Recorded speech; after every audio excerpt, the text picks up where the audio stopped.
नेपाली कांग्रेस शिवशताक्षी नगर समितिको आयोजनामा सोमबार बृहत निशुल्क स्वास्थ्य शिविर सम्पन्न भएको छ। स्वास्थ्य सबैको लागि कांग्रेस तपाईको साथमा छ भन्ने मूल नाराको साथमा एक दिवसीय निशुल्क स्वास्थ्य शिविर आयोजना गरिएको हो।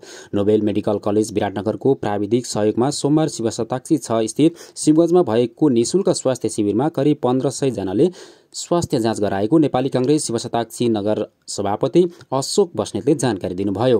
उहाँको अनुसार स्वास्थ्य उपचारको पहुँचबाट टाढा रहेका नगरका नागरिकलाई आफ्नै घर आँगनमै स्वास्थ्यको पहुँच पुर्याउने उद्देश्यले स्वास्थ्य शिविरको आयोजना गरिएको बताउनुभयो। जेन्जी आन्दोलनपछि शिथिल बनेको कांग्रेस पछिल्लो दिनहरूमा विभिन्न रचनात्मक काम गर्दै सक्रिय हुन थालेको बताइएको छ। शिविरमा फिजिसियन, नाक, कान, घाँटी, नसा तथा हाडजोडी, मुटु रोग, छाला रोग, बाल रोग, दन्त, आँखा, प्रसूति तथा स्त्री रोग, मानसिक रोग, जेनेरल सर्जरी सेवा दिनुका साथै भिडियो एक्सरे, इसिजी, इक्को, ल्याब टेस्ट परीक्षण सहित निशुल्क औषधि वितरण गरिएको थियो।